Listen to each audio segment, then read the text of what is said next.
Welcome back. Next steps, cement board for our tile surround. I was going to make one video with both the cement board and the waterproofing, but it's so much and it's pretty different. So I went ahead and I made the cement board portion separate. So this video is just going to be everything involving measuring, cutting, installing, everything you want to think about with the cement board when you're doing your tile surround. Okay, here's a material list. So we talked about measuring out your cement board, 1/2 inch, and then you want to have your cement board screws. So buy a box of those, and those will usually come with the bit that you need. And then to cut the 1/2 inch cement board, you're going to need a skill saw and a jigsaw to cut out the circles, and then a drill to get everything all up on the walls, and then adhesive like a tube of liquid nails. Okay, here I wanted to show you the three, things you'll need to cut the cement board. So you need some kind of like a skill saw.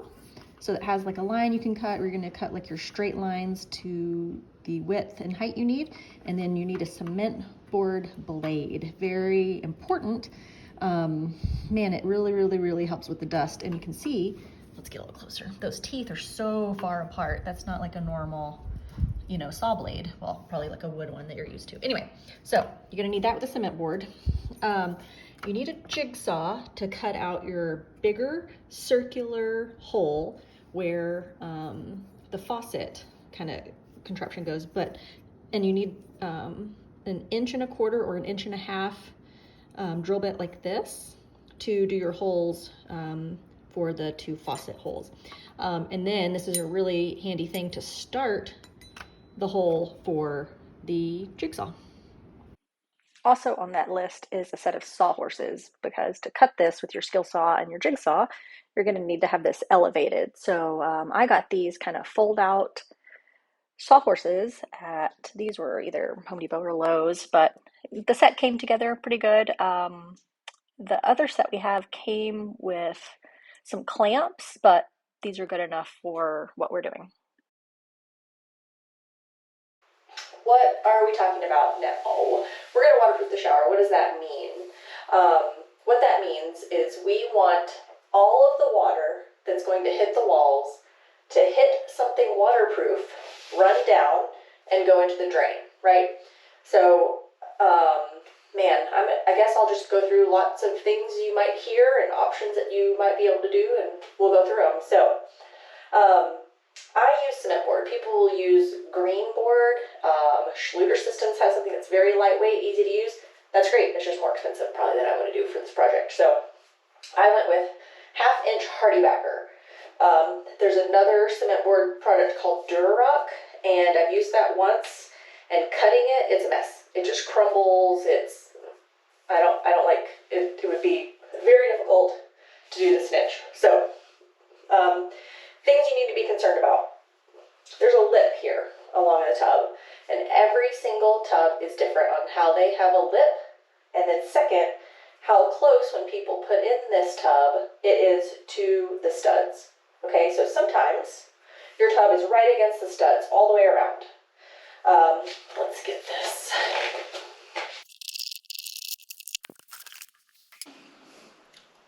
All right, let's see if you can see this. This is a pretty big gap here. So this tub is not directly against this.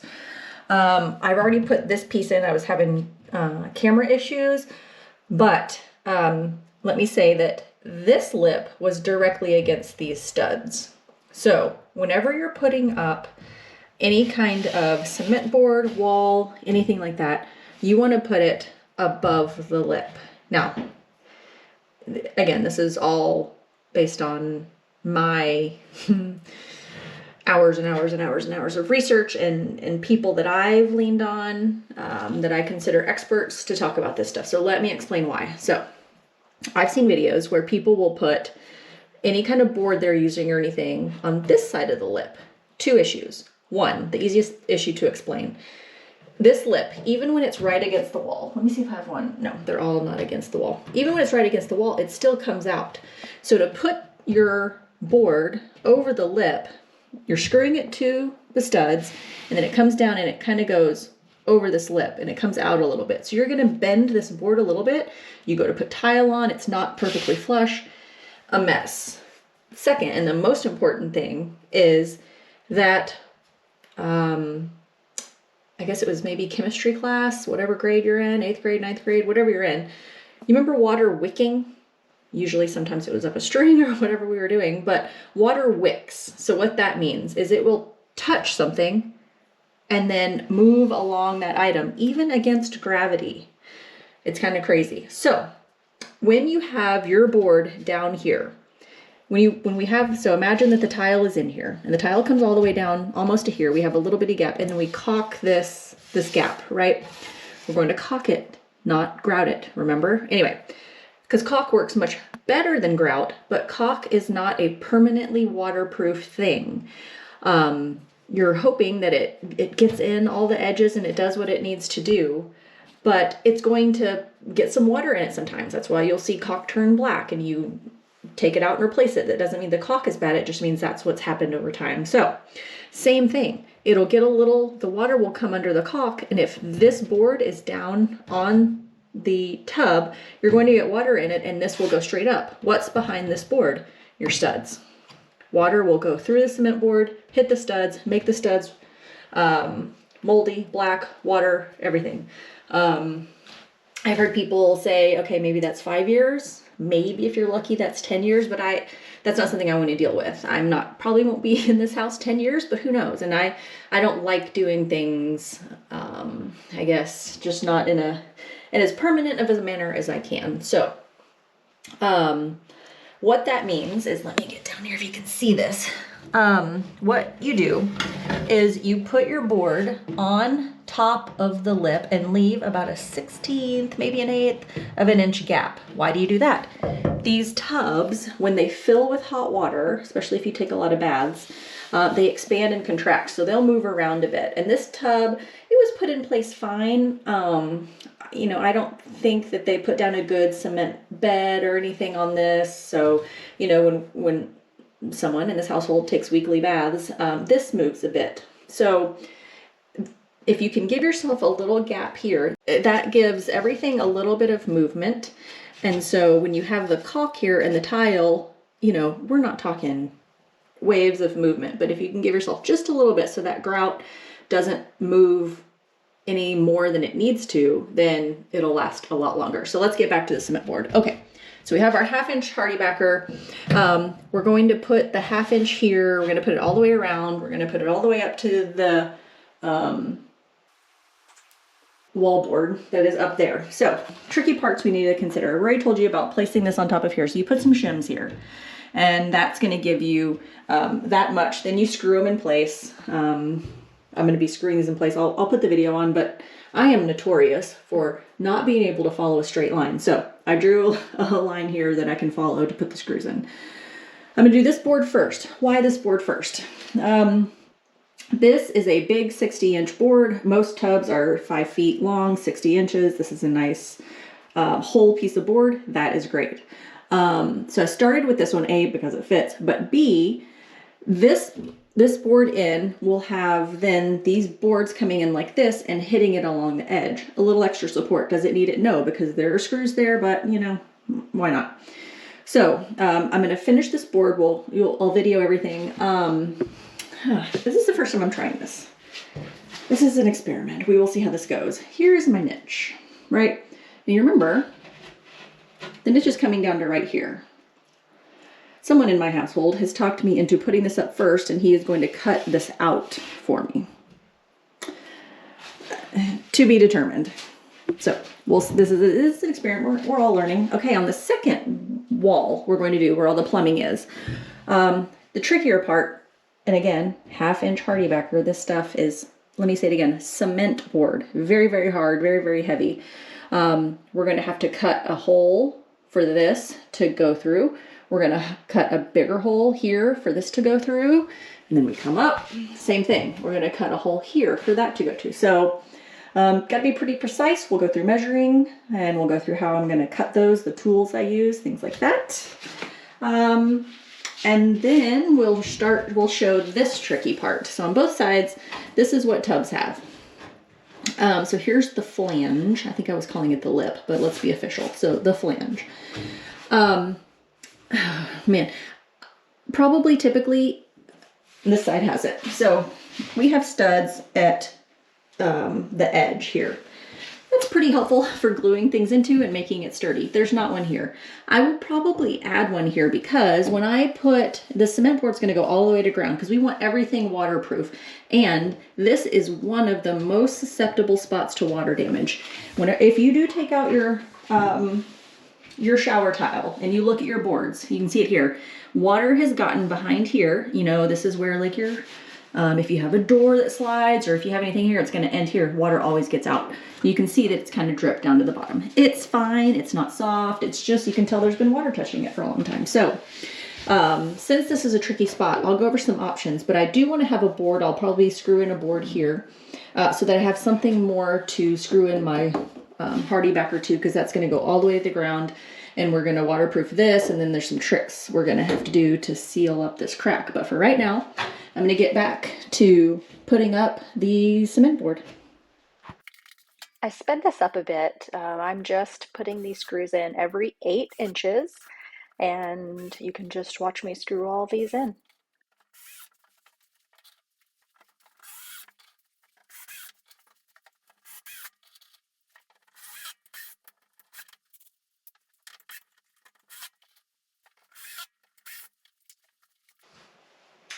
Okay, piece 1 up. Just have screws every 8 inches into the studs on every stud and in the corners. So this has been cut out. And if you're doing a niche, you want this cement board to go up flush. I might sand this a little bit. It's coming over just a tiny bit. You want it flush with this piece. The way this goes together, and I'll probably do another little drawing. The way this goes together is you want this cement board on the outside. So this top cement board will come all the way down to here, but then there'll be another piece on the inside here that comes all the way over this one. Why does that matter? Not a big deal. It is because, again, we're trying to control the water flow as much as possible. So when this one is overhanging this one, there's no gap that we have to worry about. Yes, we're going to red guard it, waterproof it, whatever you want to call it, but it's just a little extra, I don't know, insurance if you want to call it. So Diagram time. So let me go into a little bit more detail on what I'm trying to do with this niche. So this is just the general idea of what we were talking about. You want water to be hitting this niche and just be funneled out of the niche. You don't want any standing water. You don't want anything to get caught there that has time to seep. This is one option to put our cement board pieces together. The wrong way, I will call it, in my opinion, and we'll go on to the second one next. What you're looking at is, as on the right, as the water is coming down on them. So we're looking at this from the side. If you could view it like kind of in the wall, let's say. That back right, that upper right piece is the back cement board piece, and then it's going down to the lower portion and then out the side of the wall. If you put in your pieces of cement board like this, where that bottom piece is sandwiched in between the other two, I'm calling these weak points. That's a seam where water can pool, where water just has a better chance of getting through, which is what we do not want. Now, alternatively, this is the second way of putting this together, which is what I'm going to do. So what we're going to do is that front wall board piece, which is the lower left part, is going to be flush with our 2x4, meaning we are then going to put in a horizontal, that bottom piece, to go across the whole piece, so that when then we put the wall board on the top at the back, you can see as the water is flowing in its own direction, it has a propensity to just keep going out and down. There aren't the big weeping weak points where the water could pool and then go down into the seams. Yes, we're still going to have seams, but because of gravity and how things work, it's just a little less susceptible to our worries. That's why this goes all the way around. And so again, this piece will be a full piece all the way to the outside, all the way around. then the final piece is going to be one right here, and we'll talk about why this is going to be a little different whenever we get there. So on the slate today, I have about an hour between my meetings. So I'm going to get, this was one full piece, which is this cutout. So these pieces are 5 feet by 3 feet. Okay, so I'm going to cut a piece that is going to go over here to right here, and go over there. That's a piece over here, and then my final piece will go again. Will be a full piece all the way across the top that'll come to here and rest on these 2 pieces. And that's what I'm hoping to get finished today in the amount of time I have. So I'll try to show. I'm going to film all of this in here. I'll take some pictures of cutting and measuring this stuff. I'll show you my saw setup and my sawhorses and all that stuff. So let's get going.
I got a little hand from the hubs here. So I got this piece cut, and I just wanted to make sure I got some spacers in there, and then got a couple of screws so it'll be held, and then I can screw the rest in.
All right, got these pieces cut, and we're putting them in. Again, I didn't have pictures of us cutting them, so I got about 2 screws into each so that I can go ahead and screw them in, and hold them where they're elevated, like we talked about an 1/8 inch off the tub.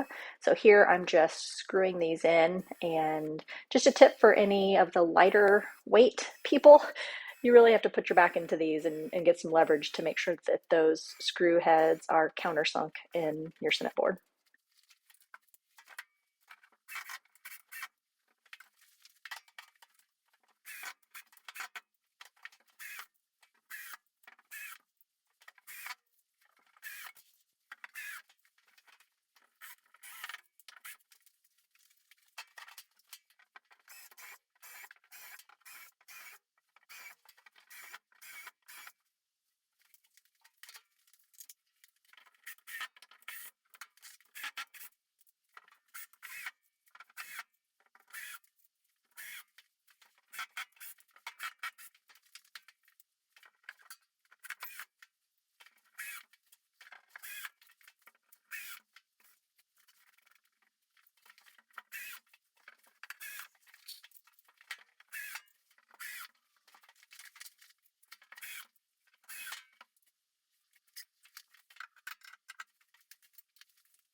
I wanted to throw up a picture of the faucet wall while right before I measure, so you can get a good look at exactly what it is I'm measuring. So I'll go through the details of what exactly I'm measuring to, and then sign us some drawings of how it looks. But I just wanted to give you a visual because it's not that clear in these next videos. Okay, here I am making little drawings, and I'll share these with you in a minute. But I kind of wanted to show you what it is that I'm measuring, and how I'm thinking about where I want to get the walls and the seams and things like that. So I think it'll just kind of be easier for me to talk through it a little bit after it's done, maybe, and then I'll go through and show you what the drawings are.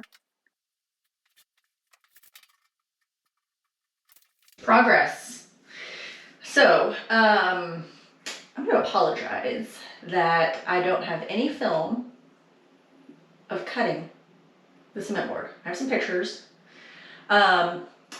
I had my husband's help cutting. I had a skill saw from my dad with a tricky trigger, he said, so I couldn't do it myself. So my husband doesn't like to film himself. So I will go over as much as possible as what we did, but 1,000 apologies. Super simple. So I showed the tools you need. So pretty much all these were pretty simple. Rectangles going in. We talked about this part, so got that. The back wall is just 2 rectangles. So again, everywhere along the bottom, hopefully you can see this, I was using these spacers on each side just to get it up off that lip like we talked about, to leave some room. And then in the waterproofing section, we'll go over how we're going to tackle that. But let's finish with the cement board. So this is one piece up to here. So you can see that there's a circle here for the tub drain, or the faucet part of the drain. And then the this is a mud guard for the faucet portion. So how did I do this? So essentially, get your rectangle first. So get this portion correct. And then what you do, all you do is you mark where the center of this, take your tape measure, mark the center of your hole this way, and then from the bottom or from the top, whichever measurement you have for sure. So I did it from the bottom. This is an 1.5-inch circle. The faucet that I have recommended either 1.25 inches or 1.5 inches, and I showed you that drill bit with kind of the starter in the middle. So that's what this is. This one, because it goes around this whole mud guard, I just traced around this mud guard, and then we used that as and I put the center right in the center and got the 2 center portions, traced it out, and then he jigsawed it out. Pretty simple. Yes, simple, but I still wanted to show you kind of what my drawing looks like. So first thing I would recommend doing is getting that rectangle cut out first, because all your measurements depend on your final board size. So the 32.25-inch piece by 17, we had that piece cut out first. Next, what I did was I measured to the center of my hole. So if you look at the bottom, that bottom 1.5-inch circle we're going to cut out, the center of it was 2.25 inches from the bottom and 13.75 inches from the left side. I just chose to go from the left side this time because I wanted to make sure that that corner piece was perfectly set. That's what I did. And then I measured the center of the bigger cutout of the faucet. So that's going to be 10.25 inch to the center up, and then it's centered 13.75 from the side. Put this piece in, and let me give you a very handy tip for the future. So I took a picture of it, but okay, this is a close-up of how that looked. And what the part I'm talking about is kind of that upper center piece where you can see that the board is cut out around that piping to go through and go down. So that's the part I'm referring to in this next piece. behind here is where the board had previously been cut out for the copper pipe to go here, cold and hot coming up this way. So the 2x4 had been kind of cut out a little bit. So between here and here, there's no 2x4. So I went ahead and marked it before I put in my screws. I don't think these screws are long enough to hit the pipe, but 2 things. I want to be able to hit a board, a 2x4 behind it, and I don't want to take any risk of hitting my pipe. So do that as soon as you put it in, before you put it in, of where you don't want to be putting any screws. Okay. Once this piece was in, and I got it behind this existing corner piece, which is great, Then I put in this top piece so that it had something to rest on. Probably could have started with the top piece, but this was a lot easier install. To start with this one, get it all right, and then same thing. Cut out the rectangle first, and then let's go to the top. Okay, same thing. This is 1.5 inches of that same cutout. So again, I measured right to the center of here from this wall, and I gave myself about probably 1/8 of an inch on this side, because you know this isn't going to butt up perfectly. You want to have a little bit of a gap there for the movement. So I measured to here, and then from the top.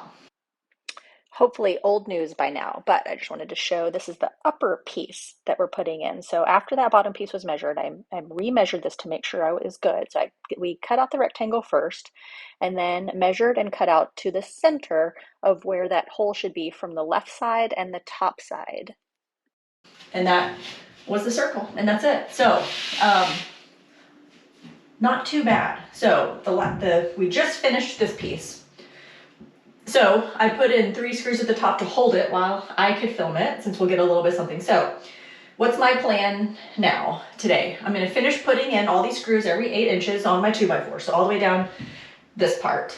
And then let's talk about the niche. Okay, the niche.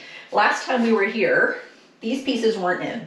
Okay, so again, husband helped me hold them, and I need to screw this last one in, and then we'll do this together. But I made a drawing of my preferred way to put each of these pieces in, right? You have 5 pieces, up and down, left and right, and then the back piece. So I like to put in the bottom piece first, because I'll make a little drawing and talk about it. So that's the method I'm using. So I have the bottom piece in, I put the top piece in. I could have put the 2 side pieces in and then to hold the top piece up. Doesn't really matter, I don't think, on these 2 parts, but I for sure wanted this one in. So these 2 were in, and then I measured these. I need to screw this one in, so I'll do that part. And then we'll do this after that. So let's get to screwing.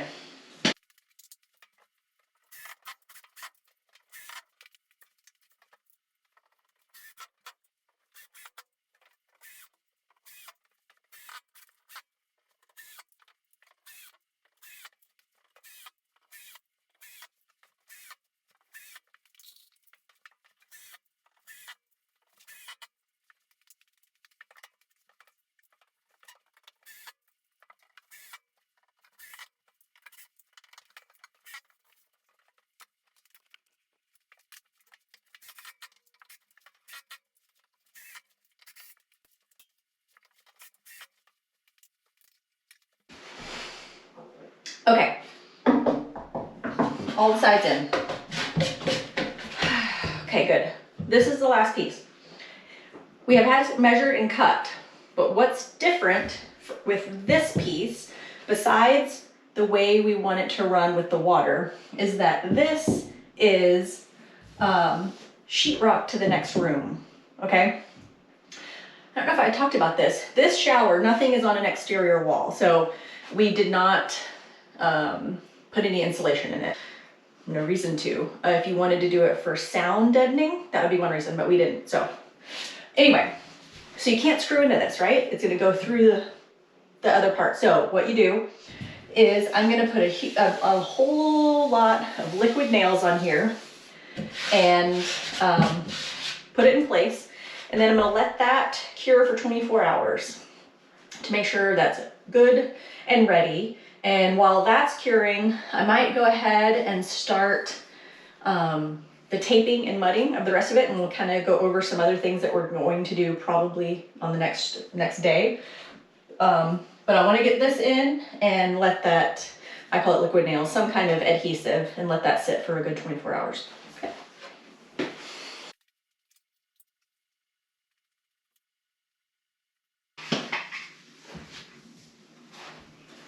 Okay, heavy duty.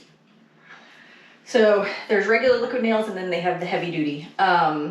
Liquid nails is probably fine. The heavy duty says it's water resistant, weather resistant. That shouldn't matter. This is going to be behind red guard, but you know, sprung for the extra 50 cents and did it. So I'm gonna put my bead on here and put this guy in place. Let's get it going. This might be a teaching moment. If you've never opened one of these, it can be a little confusing. So this is your gun, caulking gun. You can find them at the big box stores, Walmart, everything. Let me say, I bought one at Walmart. This portion that curls underneath the caulking gun, it comes out so that you can puncture. There's a foil seal in all of these, whether it's painting caulk or whatever you're using. There's a foil seal right here at the bottom. So what you do is there's a little hole right here. Easy to miss, but what it does, this motion will cut that off for you. So you place the tip in. I like to do it at an angle. Squeeze it and that cuts off your tip, okay? That's the first step. The second step is to puncture that seal. Now let me tell you the problem. Right here, I'm hitting the seal. So I go a little bit further in and I have punctured that seal, so now the goop will come out. I bought one of these at Walmart at our other house. The thing's too short. It won't even go down into the seal, so worthless. Okay, so here's what we're gonna do. We're gonna do like a zigzag all the way down in this. I'm gonna push the cement board in and just hold it for probably a minute. That should be fine. And then I'm gonna make sure it's level. So let's push this up, get it to come out to start. There it is. Let's get that out. Just a zigzag quarter bead all the way down. I don't have another use for this, so I'm just gonna go back in and get a little bit more in some places.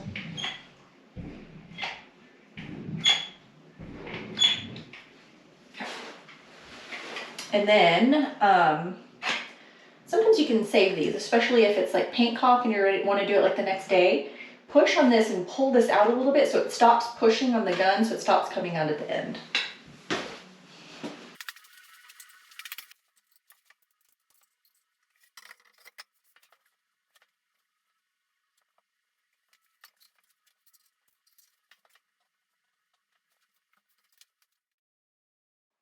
You guys, I got all the way to the end making this video and I have a forgotten piece, the piece beside the tub on the faucet wall side. So let's do a cautionary tale.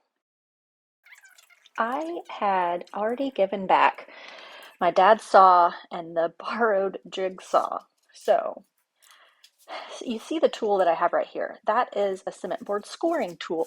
It is fantastic for 1/4 inch cement board. Works so good. You score it a few times right on the line and then you push it over a board, you pull it down, it breaks. It's great. This is 1/2 inch. You know, this is all I'm left with at this point. So I measured out my piece and I'm scoring it like I would a 1/4 inch piece. I scored on both sides about 10, 20 times, and I'm really pushing in there, and I grabbed 2 straight pieces and I pushed down to try to get to break. Doesn't budge at all. I can't get enough leverage between the 2 pieces to do this. So what to do? All right, I try to score it a little bit more, and I'm going to go back and try to push on it again and see if I can get this to break.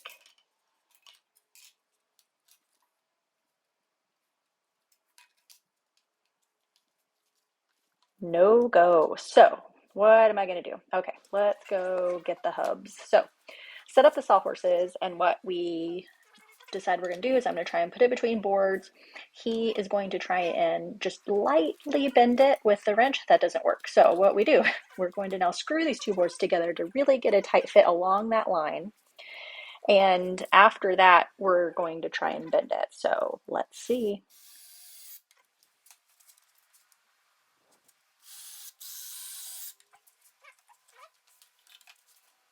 All right, all screwed together. Pardon me, can't really see that very well, huh? I'm pushing down to make sure that nothing moves, and he can get it finally. So he's breaking it off in pieces, but it is breaking fairly well along that line. I have to do a little bit of cleanup after, but this is what we had to do with what we were left. I could have borrowed the tools again, but we got it.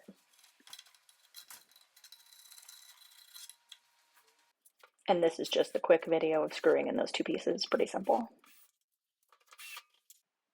Okay, cement boards are done. Next up is the waterproofing.